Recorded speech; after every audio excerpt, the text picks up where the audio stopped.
Assalamualaikum warahmatullahi wabarakatuh. Innal hamdalillah nahmaduhu wa nasta'inuhu wa nastaghfiruh wa na'udzu billahi min shururi anfusina wa sayyiati a'malina. May yahdihillahu fala mudilla lahu wa may yudlil fala hadiyalah. Wa asyhadu an la ilaha illallah wahdahu la syarika lahu wa asyhadu anna Muhammadan abduhu wa rasuluh. يا أيها الذين آمنوا اتقوا الله حق تقاته ولا تموتن إلا وأنتم مسلمون يا أيها الناس اتقوا ربكم الذي خلقكم من نفس واحدة وخلق منها زوجها وبث منهما رجالا كثيرا ونساء واتقوا الله الذي تساءلون به والأرحام إن الله كان عليكم رقيبا يا أيها الذين آمنوا اتقوا الله وقولوا قولا سديدا يصلح لكم أعمالكم ويغفر لكم ذنوبكم ومن يطع الله ورسوله فقد فاز فوزا عظيما أما بعد فإن أصدق الحديث كتاب الله وخير الهدى هدى محمد صلى الله عليه وسلم وشر الأمور محدثاتها فإن كل محدثة في الدين بدعة وكل بدعة ضلالة وكل ضلالة في النار أما بعد. Kaum muslimin jamaah masjid Raudhatul Jannah yang semoga diberkahi oleh Allah Subhanahu wa taala. Kita bersyukur kepada Allah atas segala karunia dan nikmat yang Allah Subhanahu wa taala berikan kepada kita. Nikmat iman, nikmat Islam, nikmat diberikan taufik oleh Allah Subhanahu wa taala sehingga kita dapat menegakkan salat subuh yang menjadi kewajiban kita di masjid yang kita cintai ini. Semoga Allah terima ibadah kita semua. Amin ya rabbal alamin. Dilanjutkan dengan kajian rutin kita yang membahas Kitabul Jami', hadis-hadis yang ditulis oleh Imam Ibnu Hajar Al-Asqalani rahimahullahu taala. Semoga Allah Subhanahu wa taala berkenan memberikan kepada kita ilmu yang bermanfaat sehingga bisa kita amalkan sebagai bekal kita untuk menghadap Allah Subhanahu wa taala. Allahumma inna nas'aluka ilman nafi'a wa rizqan thayyiba wa amalan mutaqabbala. Allahumma inna na'udzubika min ilmin la yanfa'u, min qalbin la yakhsha'u, min nafsin la tasba' wa min da'watin la yustajabu laha. Allahumma anfa'na bima 'allamtana wa 'allimna ma yanfa'una wa zidna ilma. Rabbi shrah lana sudurana wa yassir lana umurana wahlul 'uqdatam min lisanina yafqahu qawlana. Kita akan lanjutkan pembahasan kita pada hadis yang ke-19, hadis Al-Mughirah bin Syu'bah, di mana ada 6 poin yang perlu kita bahas. 3 poin pertama yaitu perbuatan yang diharamkan oleh Allah. 3 poin kedua yaitu perbuatan yang dibenci oleh Allah Subhanahu wa taala. Poin pertama sudah kita bahas. Poin kedua pun sudah kita bahas. Maka insya Allah semoga Allah berikan kemudahan, kita akan membahas poin yang ketiga dan keempat. Hadisnya wa 'anil Mughirah ibn Syu'bah radhiyallahu anhu, dari Al-Mughirah bin Syu'bah, semoga Allah meridhoinya. An Rasulillah sallallahu alaihi wasallam, dari Rasulullah sallallahu alaihi wasallam, qala, beliau bersabda, innallaha harrama alaikum uquqal ummahat Sesungguhnya Allah Subhanahu wa taala mengharamkan atas kalian satu, uquqal ummahat, durhaka kepada ibu.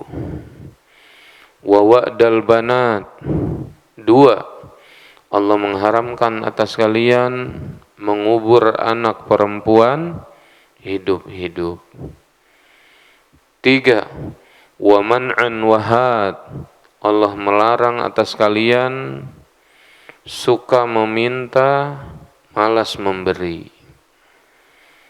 Empat, wa karihalakum qila wa qala, dan Allah membenci atas kalian banyak berbicara anfaedah yang tidak ada faedahnya, atau bisa diterjemahkan katanya, berita yang tidak jelas kebenarannya. Kemudian yang ke-5, wa kathratas su'al, Allah membenci kalian banyak meminta atau juga banyak bertanya. Kemudian yang terakhir, wa idha'atal mal, yang keenam, Allah membenci kalian banyak menyia-nyiakan harta. Ikhwani fiddin, azzani Allah wa iyyakum. Tadi sudah dikatakan bahwa yang sudah dibahas poin 1, poin 2. Dan insyaallah akan kita bahas yaitu poin yang ke-3. Nabi bersabda, wa man'an wahad, yaitu apa? Malas memberi, suka meminta. Ini merupakan tipe manusia yang bisanya nuntut hak tapi nggak mau menunaikan kewajiban. Ya. Bahkan ada sebagian dari manusia yang bukan haknya pun dia minta, padahal bukan haknya. Ya. Sukanya dikasih, nggak mau ngasih. Sukanya tangan di bawah, nggak mau tangan di atas. Padahal kata Nabi, ya, tangan di atas lebih baik daripada tangan di bawah. Ya, memberi lebih baik daripada suka meminta. Ya. Kemudian juga orang seperti ini, giliran ada orang-orang bagi zakat, dia di depan. Dia meminta harta yang bukan haknya. Padahal emasnya di tangannya. Di mana? Di sini nih emas.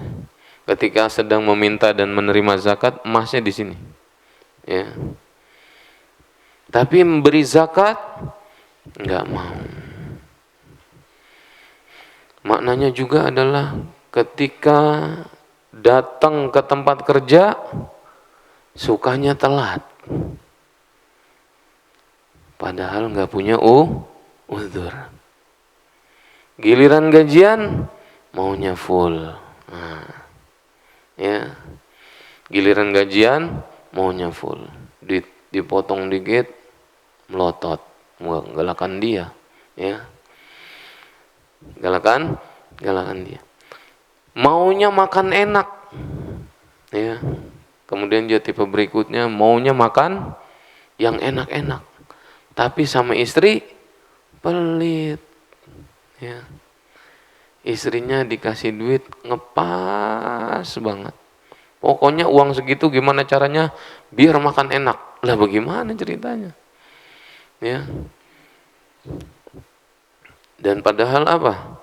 Ya, tabungannya banyak. Ya. Seperti itu. Bahkan istrinya disuruh ya banting tulang, naudzubillah. Padahal bukan kewajibannya, tapi istrinya disuruh banting tulang. Kamu dagang yang rajin dong, makanya. Biar apa? Biar kita makan enak. Lah, Ya, seperti itu. Lihatlah jemaah yang dimuliakan oleh Allah Subhanahu wa taala. Inilah gambaran-gambaran orang yang sukanya meminta hak tapi apa? Enggan memberikan atau menunaikan kewajibannya. Lihatlah bagaimana Islam mengajarkan umatnya untuk menjadi orang yang baik, untuk menjadi orang yang ringan tangan, suka memberi bantuan. Nabi yang mulia sallallahu alaihi wasallam bersabda tentang siapa manusia yang paling dicintai oleh Allah Subhanahu wa taala. Dan juga Nabi bersabda ketika ditanya tentang amalan yang paling dicintai oleh Allah Subhanahu wa ta'ala. Nabi tatkala ditanya oleh seorang laki-laki, ya. Nabi ditanya apa jamaah? Wahai Rasulullah, amalan apa yang paling dicintai oleh Allah Subhanahu wa ta'ala? Sebelumnya Nabi ditanya, manusia apa yang paling dicintai oleh Allah Subhanahu wa ta'ala? Jadi pertanyaannya ada dua. Siapa manusia yang paling dicintai dan amalan apa yang paling dicintai? Oleh siapa? Oleh Allah Subhanahu wa ta'ala. Lalu Nabi SAW menjawab, ahabun nasi ilallahi ta'ala anfa'uhum linnas. Ini jawaban yang pertama. Manusia yang paling dicintai oleh Allah Subhanahu wa taala adalah yang paling bermanfaat buat orang lain. Ya. Pernah gak sih, Pak, Bu, kita ada ibu-ibu gak, Pak? Ada ya, Pak? Iya, ada. Berarti benar ya, Pak? Pernah gak sih kita berpikir sejenak, apakah kita ini sudah menjadi orang yang bermanfaat untuk orang lain ataukah belum? Ini perlu kita pikirkan. Apakah kehadiran kita dinanti-nantikan oleh orang lain ataukah belum? Apakah bantuan kita diharapkan oleh orang-orang yang masakin, yang banyak mendapatkan kesulitan, ataukah belum? Pernahkah kita terfikir seperti itu? Bisa jadi ada di antara keluarga kita, dari ayah atau dari ibu kita, yang mana mereka dilanda kesulitan oleh Allah Subhanahu wa ta'ala. Dan mereka tahu kita ini orang yang berkecukupan, bahkan berlebihan. Nikmat tersebut ada pada kita, bahkan lebih. Lalu orang tersebut, yakni kerabat kita, sangat mengharapkan belas kasih kita, uluran tangan kita. Lihatlah, pertanyaan yang sangat berbobot, Pak. Pengen bertanya untuk diamalkan. Ini tipe pertanyaan para sahabat, yaitu bersifat apa? Aplikatif. Dia bertanya untuk diamalkan. Enggak kayak sebagian manusia nanya, oh gitu ya, ya udah. Tapi sahabat bertanya untuk diamalkan. Dia bertanya, siapa manusia terbaik? Siapa manusia yang paling dicintai oleh Allah? Yaitu apa? Anfa'uhum linnas. Yaitu manusia yang paling bermanfaat buat orang lain. Gak mesti dengan harta kita bermanfaat. Lisan kita bermanfaat.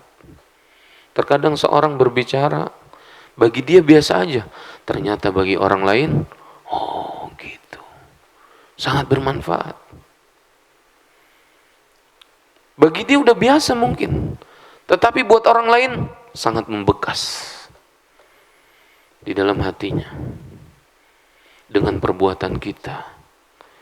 Cuman ngambilin sesuatu yang jatuh misalnya. Ya, cuman ngambilin. Bagi kita sepele. Ternyata buat orang lain yang pinggangnya sakit, sangat apa?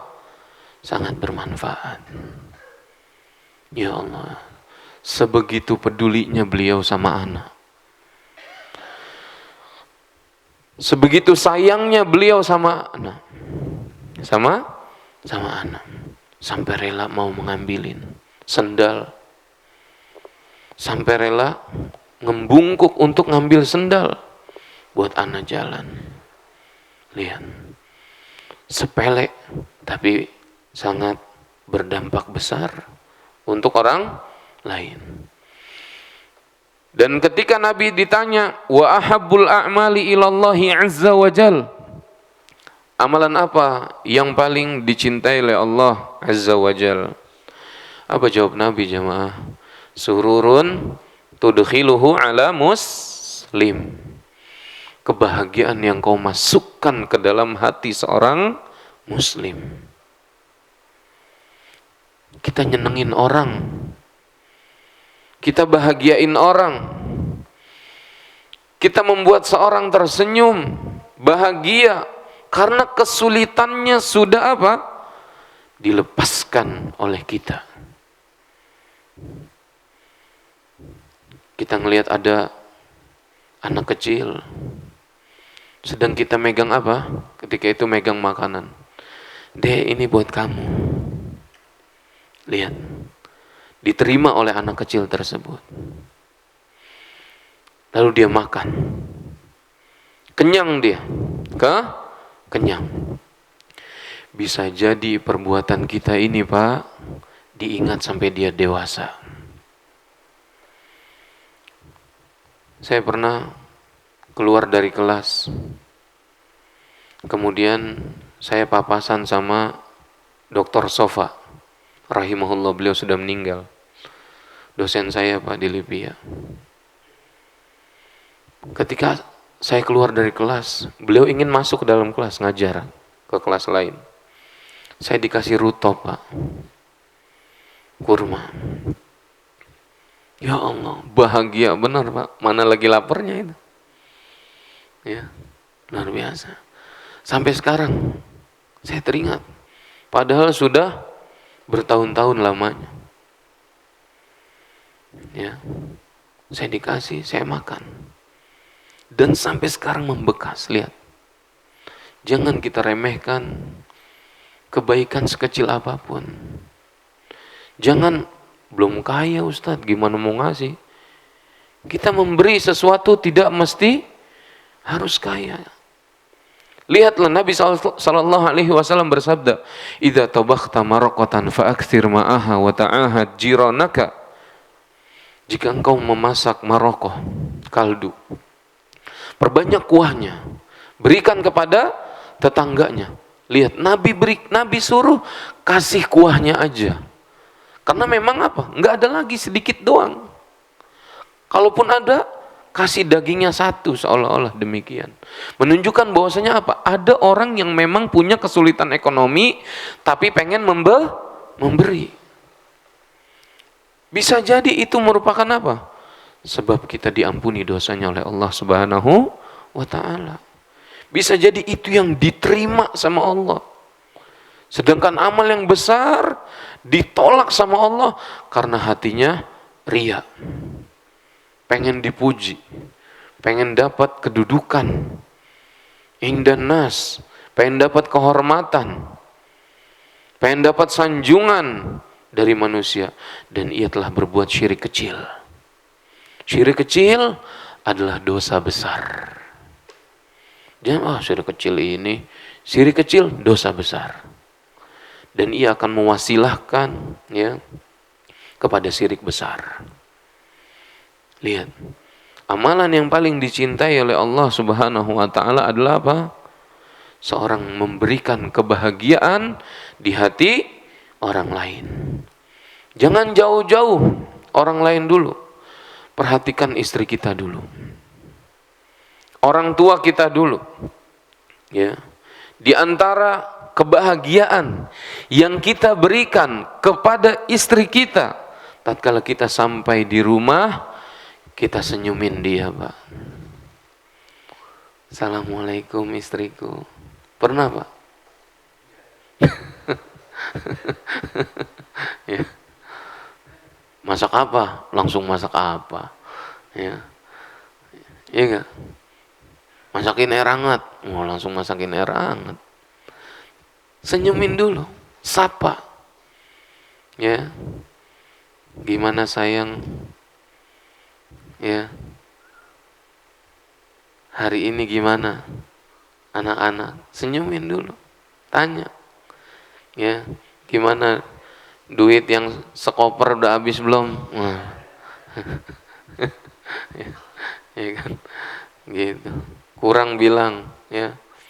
Waduh. Tambah sayang itu. Iya, Pak. Iya enggak? Duit yang kemarin sekoper udah habis belum? Waduh, girang banget itu. Seperti itu. Kita senyumin. Kita senyumin. Bahagia, Pak. Walaupun hanya senyuman dan enggak bayar. Dan enggak bayar. Senyuman 331. Tarik ke kanan 3 cm, tarik ke kiri 3 cm, dan tahan 1 detik. Gitu. Jangan nggak ditahan 1 detik, nanti gini. Nah, nggak apa? Nggak enak. Tahan 1 detik atau 2 detik. Supaya apa? Supaya masuk kebahagiaan itu ke dalam hati istri kita. Seneng, Pak, teringat. Ustaz, enggak, anu mau jaga wibawa. Jaga wibawa bukan berarti enggak senyum. Saya pernah baca, ya, tulisan, senyumlah, gigimu bukan aurat. Senyumlah, gigimu bukan aurat. Jadi buka aja, buka. Ya. Bahagia, Pak. Kita senyum di hadapan anak kita. Bahagia dia. Masya Allah, ayah baik. Ketika, Pak, anak itu udah seneng sama kita, istri udah seneng sama kita, insya Allah dia mudah dididik. Mudah dididik. Tetapi kalau mereka gedek bahasanya, ya, Pak, sulit, Pak. Barangkali mereka sulit dididik karena mungkin kitanya belum diterima sama mereka. Ya, ketika sudah diterima, insya Allah apa? Kita akan mudah mengaturnya. Kemudian apa? Kata Nabi SAW, amalan yang kedua nih, Pak, yang dicintai oleh Allah Subhanahu Wa Taala, takshifu anhu kurbah. Engkau angkat kesulitan, ya, yang ada pada orang lain atau pada saudara. Hilangkan kesulitannya. Barangkali dia sedang menghadapi masalah yang besar. Kan kelihatan orang biasanya ceria, ya, Pak. Ini tiba-tiba diem aja. Ya. Mungkin kita orang yang dia harapkan untuk datang kepadanya dan mendengarkan ceritanya. Mungkin solusinya ada di kita, Pak. Jangan cuek, ya. Datang, hilangkan kesulitan antum. Antum kok biasanya, nah, antum lagi ada masalah apa? Silakan. Apabila kita merasa kita ini sanggup untuk apa? Oh, uang, tenang. Masalah uang, tenang. Oh, masalah uang, tenang. Oh, antum butuh, udah tenang. Tenang, udah jangan usah dipikirin. Sehingga dia bahagia seketika itu, Pak. Ya. Lihat. Kita hibur dia ketika dia sedih. Kita dengarkan. Karena ketika kita mendengarkan kesulitannya, seolah-olah kesulitannya sudah setengah berkurang, Pak. Ada yang mau dengerin. Apalagi kita yang diharapkan oleh dia untuk mendengarkan. Mendengarkan apa? Kesulitannya. Balik lagi, istri kita. Bisa jadi dia kesulitan didik anak kita, Pak. Ayo sayang cerita. Ayo kita apa? Kita selesaikan. Gak enak, Pak, di rumah. Ayo kita kemana? Ke kafe. Yang gak ada musiknya tentunya ya. Kita ngobrol situ. Lihat betapa bahagianya tatkala kita menghargai sang istri. Bisa jadi dia memiliki apa? Masalah di keluarganya. Dan solusi itu ada di tangan kita. Duh, lagi pusing. Kenapa? Biasa tuh. Adiknya lagi apa? Lagi sering ya menyulitkan atau lagi mendapatkan musibah. Dah, kita datengin. Ayo, bismillah. Jangan berpikir ketika kita membantu orang lain, menghilangkan kesulitan orang lain, kita akan mendapatkan kerugian. Tidak, demi Allah, kita nggak akan rugi, Pak. Justru kita yang akan untung. Dengan apa? Dengan pahala dari Allah Subhanahu wa ta'ala. Karena sebagian orang, kalau ngasih rugi lah. Capek-capek ngumpulin. Sebagian orang berpikir demikian. Tetapi yang tepat adalah seorang beri. Hilangkan kesulitan dia. Kau akan menjadi orang yang paling dicintai oleh Allah Subhanahu wa ta'ala. Itu amalan apa? Yang kedua. Yang ketiga, wala amsiya ma'a akhin fi hajatin ahabbu ilayya min an a'takifa fi hadzal masjid, yakni Masjid Al-Madinah syahran. Sungguh aku berjalan bersama saudaraku atau ya yang lain, kaum muslimin. Dia berjalan bersamanya dalam rangka memenuhi hajatnya, dalam rangka menemani dia untuk apa? Mengurusi kebutuhannya. Kata Nabi, lebih aku cintai daripada aku itikaf di masjid ini, yakni di Masjid Nabawi selama 1 bulan. Lihat, Nabi lebih senang berjalan atau berkendaraan dalam rangka apa?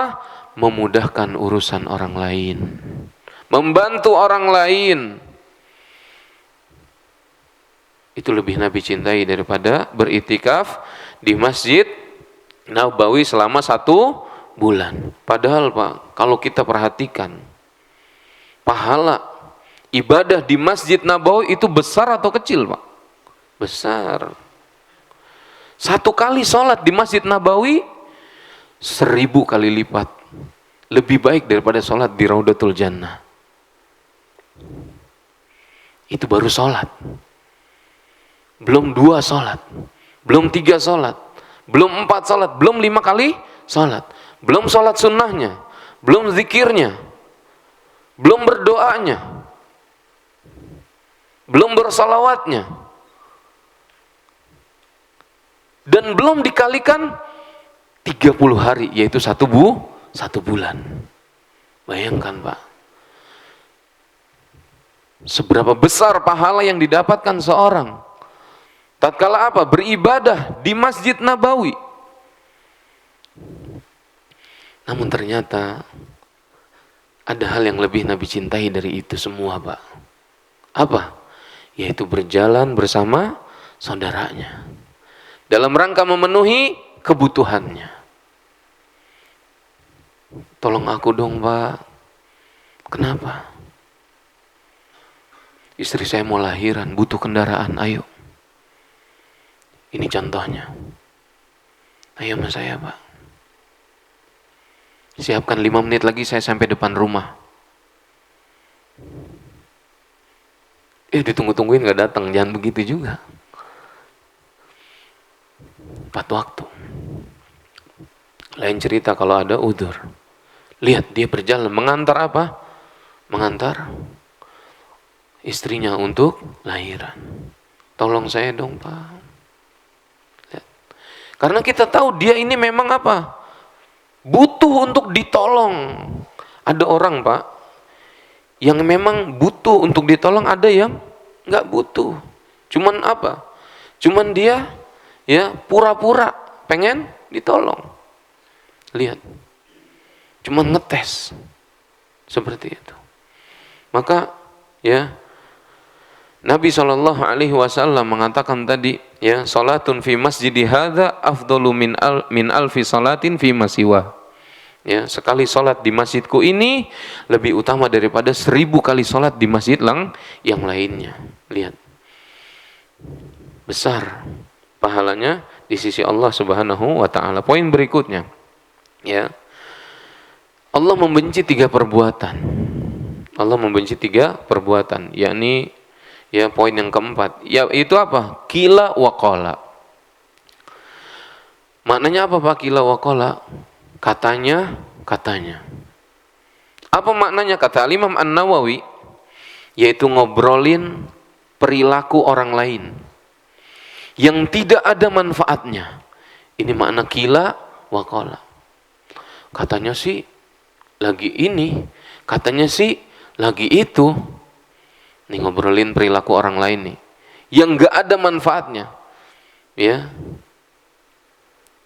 Atau bahasanya adalah apa? Qila wa qala, ngobrol yang gak ada gunanya, ngalor ngidul. Lihat. Ketahuilah bahwasanya Nabi SAW tatkala berbicara, itu pembicaraan beliau sangat bermanfaat, Pak. Bahkan disebutkan oleh Aisyah radhiyallahu taala anha, anna Nabiya sallallahu alaihi wasallam qaal, bahwasanya Nabi sallallahu alaihi wasallam kana yuhadditsu hadisan law addahu al-'addu la ahsah. Nabi itu sallallahu alaihi wasallam, jika seandainya beliau berbicara, ya, maka jika seandainya ada orang yang mau menghitung pembicaraan beliau, niscaya dia akan mampu menghitungnya.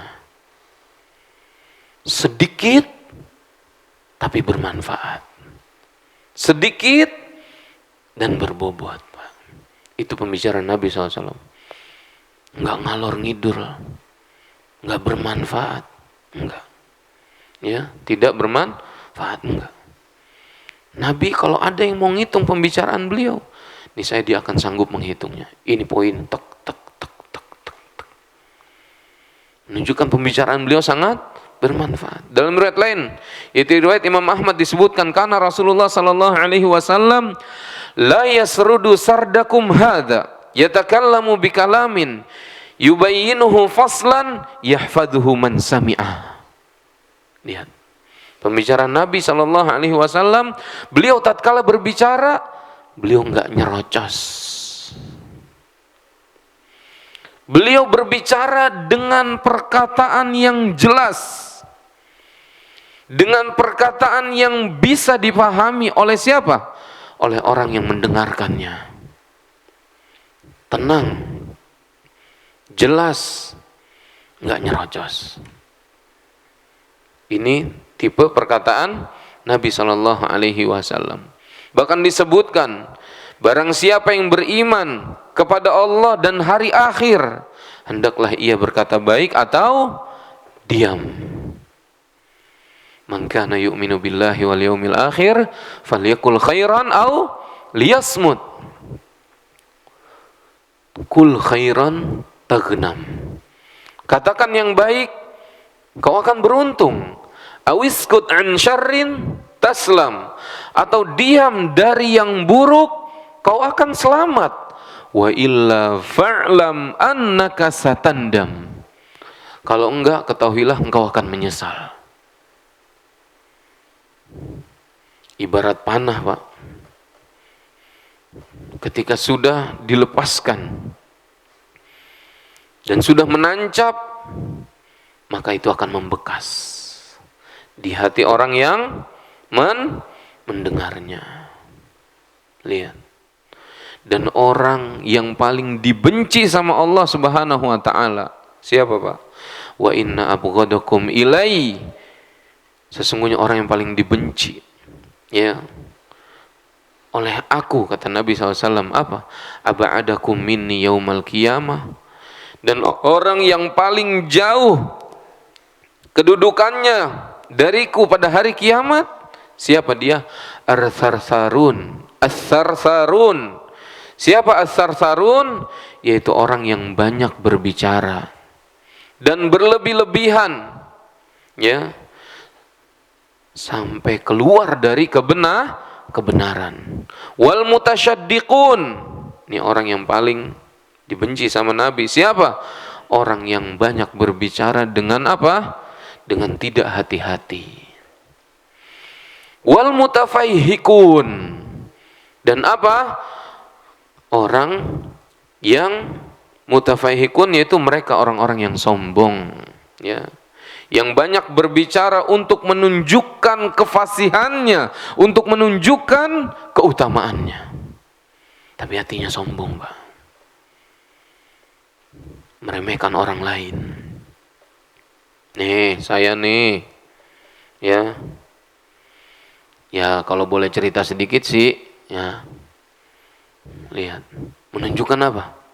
Ingin menunjukkan kesombongannya, seperti itu. Sebab, Pak, di antara perkara yang paling banyak memasukkan seorang ke dalam neraka adalah apa? Dia nggak bisa jaga ini. Sesuatu yang berada di antara apa? Jenggot dan kumisnya. Yaitu apa? Lidah. Lidah tak bertulang. Dia juga tidak bisa menjaga apa? Nih, sesuatu yang berada di antara kedua pahanya, yaitu apa? Kemaluannya. Oleh karenanya tatkala seorang bisa menjamin, ya, kepada Nabi, dia bisa menjaga nih lisan dan kemaluannya. Kata Nabi apa? Man yadman li ma baina lihyaihi wa ma baina fakhidaihi adman lahul jannah. Siapa yang bisa menjamin kepadaku, dia bisa menjaga lisannya, dia bisa menjaga kemaluannya, aku jamin baginya surga. Sehingga seorang tatkala hendak berkata, mikir dulu, kira-kira ini perkataan kalau saya ucapkan nyakitin orang enggak ya? Makanya Nabi apa? Enggak nyerocos, Pak. Beliau berpikir sebelum apa berkata. Ketika kira-kira perkataan ini kalau saya ucapkan nyakitin istri apa enggak? Ustadz, mohon maaf, saya udah marah, udah lagi marah banget gitu. Kelepasan, Ustadz, Masya Allah. Sampai membuat istri ana nangis, Ustadz. Segera minta maaf.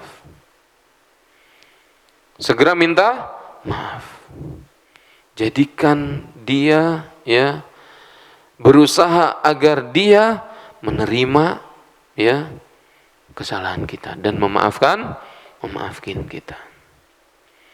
Ya. Kemudian juga jamaah yang semoga dimuliakan oleh Allah Subhanahu wa taala. Maka sebaliknya, kalau omongan yang enggak bermanfaat itu kita tinggalkan, ya, sebaliknya apa? Hendaknya kita, ya, berbicaralah dengan perkataan yang bermanfaat. Ada gak sih obrolan yang bermanfaat? Ada. Contohnya obrolan kita kepada istri kita sebelum tidur misalnya. Kita ngobrol. Kalau kata orang apa, Pak? Pillow talk, ya, Pak. Sebagaimana Nabi SAW, beliau sebelum tidur nih, Pak, ngobrol sama siapa? Sama istri beliau yang bernama Maimunah.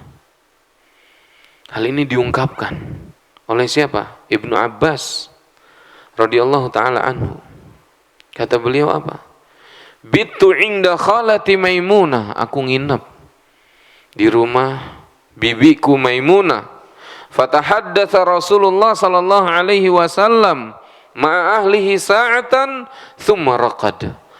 Aku mendengar Rasulullah sallallahu alaihi wasallam berbicara.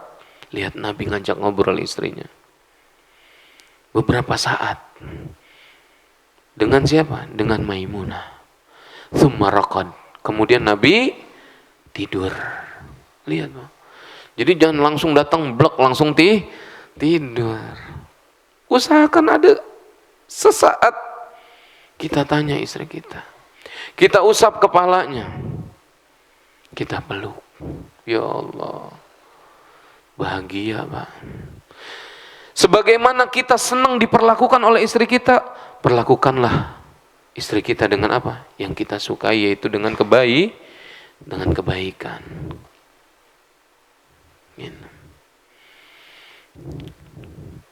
Kemudian makna yang kedua dari kila wa qala itu apa? Ya, suka menyebar berita yang tidak jelas kebenarannya. Dapat berita ini share, dapat berita ini omongin, dapat berita ini pasang status. Padahal dia belum apa? Belum tersebut. Belum mencari kebenaran dari berita tersebut. Cuman pengen dibilang si paling update. Lihat. Jangan langsung men-share. Ya. Karena seorang yang bermudah-mudahan men-share berita yang belum jelas, dia bisa terjerumus kepada apa? Kebohongan. Bisa dia dicap sebagai pendusta. Hati-hati, Pak. Kafa bil mar'i isman an yuhadditsa bi kulli ma sami'. Rawahu Muslim. Kata Nabi, cukuplah seorang dikatakan pendusta tatkala dia membicarakan apa? Segala sesuatu yang dia dengar. Langsung dibicara, langsung disampaikan, langsung. Padahal belum di cross check, cek dan recheck, ya. Diteliti dulu, benar apa enggak dia begitu, benar apa enggak fulan melakukan kesalahan. Jangan oh begitu ya, lihat aja ntar, lihat. Jangan langsung. Kita apa? Kita cari dulu kebenarnya, ya. Dan poin berikutnya, ketika kita menebarkan berita yang belum jelas kebenarannya, maka hasilnya akan menimbulkan permusuhan, Pak. Akan menimbulkan permusuhan. Betapa banyak permusuhan yang muncul, kecurigaan yang muncul, itu akibat sebagian kita gampang-gampang apa? Menukil berita yang tidak jelas kebenarannya. Ya. Ini poin yang bisa disampaikan pada pertemuan kali ini, ya. Semoga bermanfaat insyaallah. Sisanya yaitu kasratus su'al wa idha'atal mal. Banyak meminta, banyak bertanya, ya, dan juga apa? Menyia-nyiakan harta, ya. Wallahu taala alam. Barangkali ada yang ditanyakan, Pak? Kalau nggak ada, saya cukupkan, Pak.